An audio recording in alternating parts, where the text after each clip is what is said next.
From Milwaukee's NPR, this is Capitol Notes. We break down the big political news affecting Wisconsin. I'm Ayan Silver, speaking with J.R. Ross, editor of WisPolitics.com. He provides a roundup of the Wisconsin developments you need to know. Here's our latest conversation. Hi, J.R. Welcome back to Capitol Notes. Thanks for having me.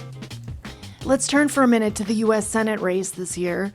We haven't talked about that a lot yet on Capitol Notes. It's longtime Democratic Senator Tammy Baldwin seeking re-election against Eric Hovde. He's a California/Utah businessman who was born and raised in Wisconsin. He may face some nominal August primary challenges. What do we need to know about this race? Well, the big development recently was that Donald Trump endorsed Eric Hovde, called him a great guy, and gave him his full and complete endorsement, which isn't really a surprise, but it also creates this kind of dance that Republicans often do with Donald Trump, because there's no denying that Trump brings out a certain segment of the base unlike anybody else. He has a passionate following, and those folks, if you want them to support you, you need credibility, and Donald Trump provides that. The flip side is Trump has lost the suburbs of a lot of areas, not doing as well there as past Republicans, and the party has suffered because of it.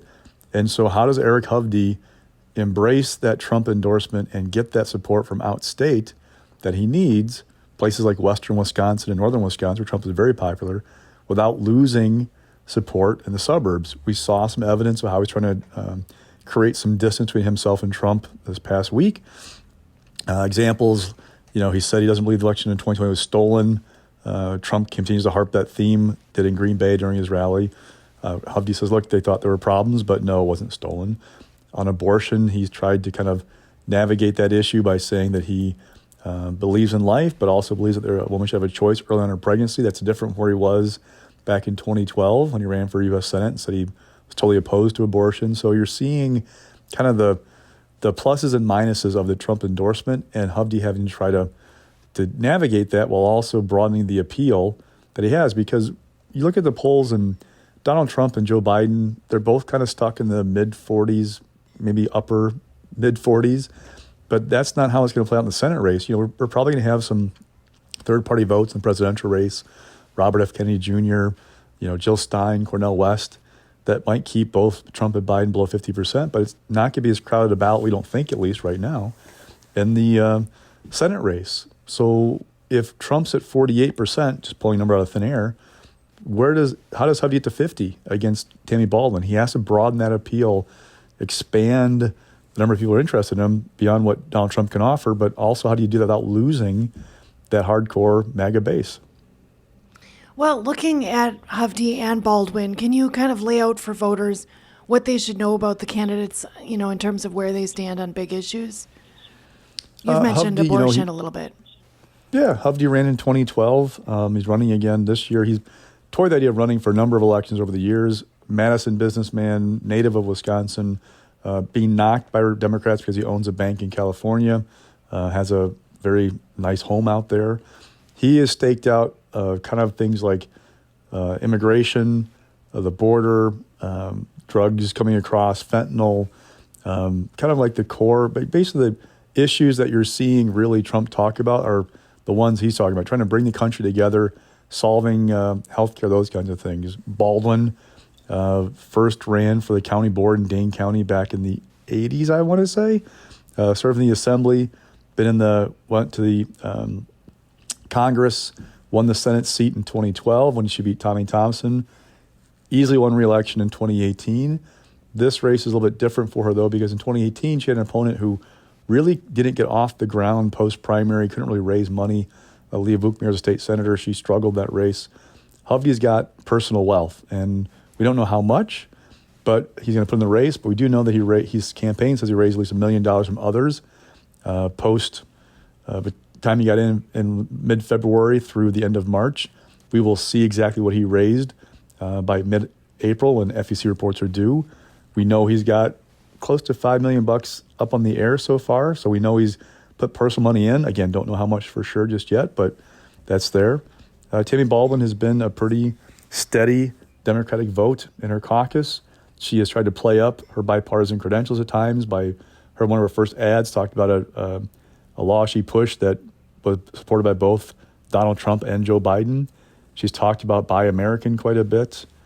She authored legislation to provide some legal protections for gay marriage. So, she's been around for a long time, and that's something that Hovde's trying to use against her, that she's a career politician, in his words, and it's time for change, whereas Baldwin continues to sell her appeal like she's somebody who gets things done for Wisconsin. She regularly shows up in all parts of the state touting Project X or Y that she got a grant for to help fund it, and tout that she's somebody who's bringing things home for the state. And what kind of coalitions does Baldwin have, both like among voters and also organizations in the state, as well as what coalitions Hovde is looking to build?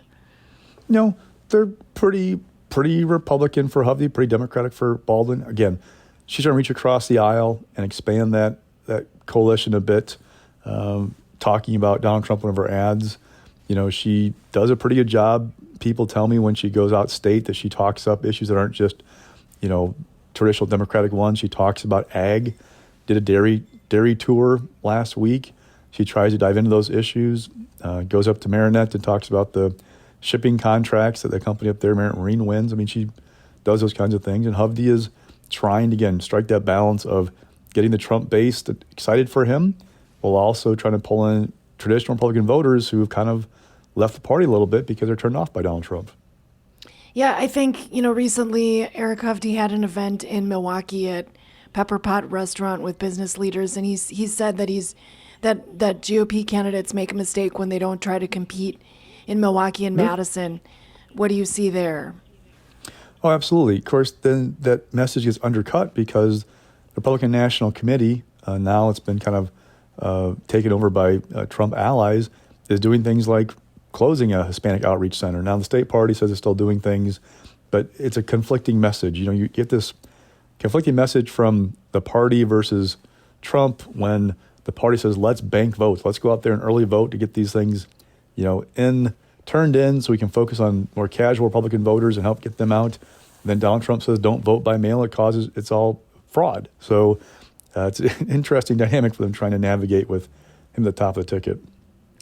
And in addition to, touting grants that they get for various things happening in Wisconsin, what kinds of things does a Wisconsin U.S. Senator impact on the average person in Wisconsin? Like what sort of impact would people see? Well, good question, because Congress is kind of dysfunctional these days. They don't get a lot done except for these kind of omnibus spending packages. So you do a lot of votes on judicial nominations and appointments of various bodies, and then try and do the sausage making of Congress and getting spending bills done. It's not glamorous work a lot of times, and it's hard to show like, hey, I got bills X, Y, and Z passed because it's just so dysfunctional out there. But Baldwin regularly goes around and talks about, hey, these are the things that I brought home to Wisconsin. Ron Johnson, by the way, is not somebody who does that. He's not a big believer in earmarks or trying to land projects. That's not really things to be happening. He wants to cut spending, not really find ways to spend more money. It's an interesting difference in approach between the two of them to their jobs as U.S. senators. And of course, the Wisconsin race between Baldwin and Hovde will be one of the most competitive and most important ones. Democrats want to keep the majority, Republicans want to flip it, right? Yeah, if you go around the map, obviously Republicans are going to look at, West Virginia is pretty much done. Joe Manchin's not going to run for election. Republicans already put that one, and Democrats, in the red column that seat is gone. So then Republicans next focus on Ohio and Montana, both states that Trump won in 2020, should win again by a healthy margin in 24. It's not easy as a U.S. Senator of a different party to win when the nominee for president from the opposing party wins. So that's a challenge. Then the map kind of gets interesting. Do you go to Pennsylvania with Bob Casey and his reelection bid, the open seat in Michigan? Do you go to Nevada, Jackie Rosen? But most of the seats I'm mentioning are Democratic ones. There aren't a lot of pickup opportunities for Democrats. They're basically playing defense. And the question is, where will Wisconsin fit into that pecking order of resources? Where do Republicans like the best shots to flip seats? Don't forget, now we have Maryland on the map because former Governor Larry Hogan has announced he's going to run for U.S. Senate. Very popular former governor. Now, sometimes it works, sometimes it doesn't, because you're talking about a federal race for U.S. Senate. But Democrats are going to have to spend money there to remind people that Larry Hogan, if he wins, would be a vote for possibly a Republican Senate majority and possibly a Trump White House. So, just resources will be allocated as we get closer to the fall and see where the pecking order is. And that's one thing that Hovde's going for him is he's got personal money. Now, again, he hasn't told me how much he's going to put in yet, give us a round figure, but it's something that can help level the playing field because Tammy Baldwin had $8 million in the bank at the end of 2023. She's been a phenomenal fundraiser over the years. She has a national network to raise money from. So she's a formidable opponent that way. And Hovde's checkbook might help level that playing field somewhat, although there's this interesting dynamic for self-funders where it seems the more you put in personally, the harder it is to get other people to give you money to run your campaign. So there's a balance he has to find in that regard as well. So how worried are Democrats about losing this seat? They're cautiously optimistic. They feel like Tammy Baldwin does the work once she gets up on the air in more meaningful ways and continues to hammer her issues. And people know more about Hovde that she'll be okay. But Republicans are at least optimistic. People were kind of not even paying attention to this race a year ago. Like, oh, she won by so much in 2018. How's it going to be competitive? Well, that ignored the dynamic of that race. She had so much more money in 2018 than Leah Vukmir that she ran ads in the Wausau market in western Wisconsin in ways that Vukmir couldn't. Ran up numbers there that no Democrat usually does. If it's a 50-50 presidential race, anything can happen in Wisconsin, and it goes in the Senate race.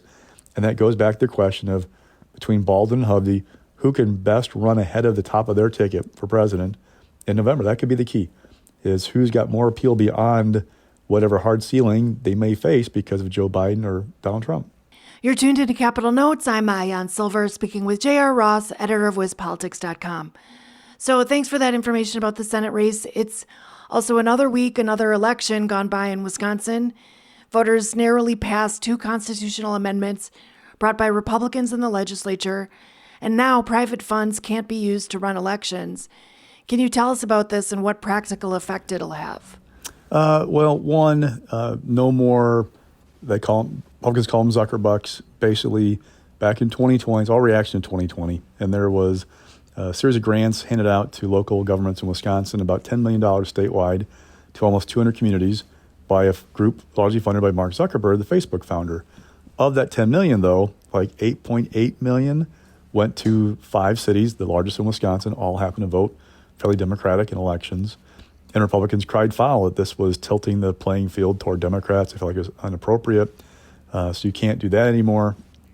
Now, the second question, restricting who can work on election, there's a little gray area there. There might have to be some legislation to clarify what that means. There have been all kinds of worries from various local election officials that, well, does this mean X, that somebody who's done this task for me for years no longer can do it? We'll see. I'm not a lawyer, so I'm not going to try and tell you what the limits are going to be, but that's something to watch is where it goes. But again, all reaction to 2020.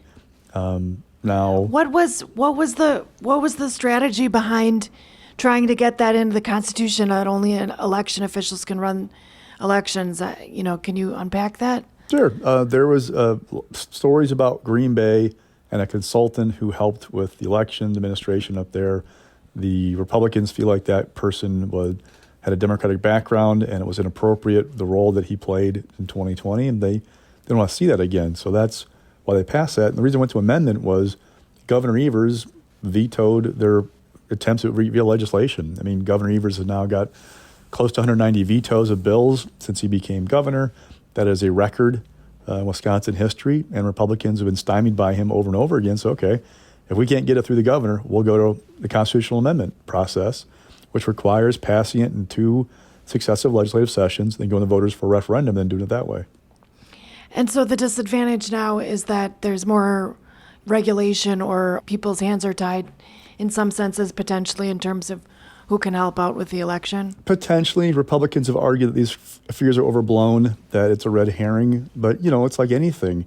Until their courts weigh in or, there's trailer legislation to clarify things, there's going to be some questions that people are going to worry about what is and isn't allowed under the Constitution now with these restrictions. And so getting back to the funding aspect, now that private funds can't be used to run elections, some election clerks have said that they only received a fraction of the federal dollars that they would need to pay for running their version, running the presidential election. And then they only get a fraction from local funds. Will there be increased supplemental sources of funding in Wisconsin, whether it's local or federal? Excellent question. It's one of the things that they may address in the budget next year. That every 2 years, set a budget. Will that be a debate in 2025? Possibly. So yeah, it's an open question about what they're going to do if they're going to address this dynamic now and put more money into it. And what about for 2024? Are there any concerns and options for clerks that aren't getting the money that they need? Unless the state ponies up or the federal government does, no, not right now. There's no way to go get private funds to cover public administrative costs for elections. And so with what does Wisconsin's legislative cycle look like for the rest of the year before the November election, and could people get something done on this? Oh, the legislature's adjourned. I mean, they can always come back in special session, but it doesn't look like they're going to. They ended the session in mid-March, basically, and went home to go campaign. So if it's going to be addressed, barring some kind of special move, it won't be addressed until 2025. So what do you see as the consequences of municipalities and counties not having enough money to run elections? It depends. Remember, the legislature just approved a big boost in shared revenue, which is state aid to local governments. So there's more money coming in that regard. I'm not sure how much that could help. I can't tell you, like, community by community what's going to look like, but they've run them before, the thinking is, and they'll figure out a way to run them again. So until there's proven or a need that wins over Republican lawmakers, I don't know they're going to get any more money this year for election administrative costs. And this Center for Tech and Civic Life, were they expecting, or do you know if it was expected that they would have provided money for 2024? And have any other states banned this type of action? Sure, other states have banned it, and I do know there's an example like Madison got some private funding for some things. They knew this amendment was coming, went and spent the money beforehand. I've seen other local governments saying, hey, we were planning to apply for X or Y, but now we won't. So there'll be a real impact. And I'm not sure what it's going to do yet, though. It's hard to say until we get to Election Day what the turnout's going to look like, what the demands are going to be in local officials, and if there's going to be a significant factor or not. All right. Well, thanks for that information. Finally, both Trump and Biden, ended up getting more protest votes than they expected last week. What are your big takeaways from that presidential race? And talking to operatives, they all felt like most of the voters will come home come November, in their words. Now the question is, what about the ones that don't? How many don't? So, no, it wasn't a great look for Donald Trump to be below 80% in a primary that was over, essentially, and it's been over for weeks. He's secured enough delegates to win the nomination, and it was basically a protest vote. It's not a great look for Joe Biden to have 47,000 people say, we're sending you a message about your strategy toward Israel and Gaza and Palestine here because we are voting for uninstructed. They can't afford to lose a lot of people. You remember, this state is razor thin all the time, the presidential race, except for 2008 and 2012. So they can't afford to lose a lot of people. Or if they do, they have to go find new ones. So like Joe Biden, can he go reach across to Nikki Haley voters and say, hey, they're not happy with Donald Trump, but maybe come over? Could they even be swayed? They opened the idea of voting for Joe Biden. I don't know. One good piece of news for Biden recently was the No Labels third-party effort. They dropped their campaigning on the ballot in Wisconsin, their states. They had actually turned in twice as many signatures as needed to qualify for the ballot in Wisconsin, but now that will probably be dropped. But, if they got on the ballot, it'd be one more thing for Joe Biden to worry about, because depending on what poll you look at, it seems to suggest that these third-party options hurt Biden a little more than Trump. Now, that's not true in every poll, and I'm generalizing here, but generally speaking, there's a thought that the more options are out there, the more it might hurt Joe Biden. So RFK Jr., Jill Stein, Cornel West, if they're in the ballot in Wisconsin, that could complicate the math for Joe Biden in winning the state again. So that's the information about the third-party vote. Back to the protest vote. What does it ultimately mean for Biden and Trump? Maybe it's a protest vote now. Maybe it's not going to. They'll come out in November and they'll put these things aside. But there are plenty of people who are saying, I'm not going to vote for candidate X because of issue Y. And if they don't change their minds, that's a challenge for both these candidates. Right. All right. Well, thanks for this background, JR, and thanks for joining me on Capitol Notes. Anytime. That was JR Ross, editor of WisPolitics.com, speaking with me, WEWM's Maayan Silver. Listen for our segments every other Monday with an extended segment on lake effect And check out the Capital Notes podcast wherever you get your podcasts.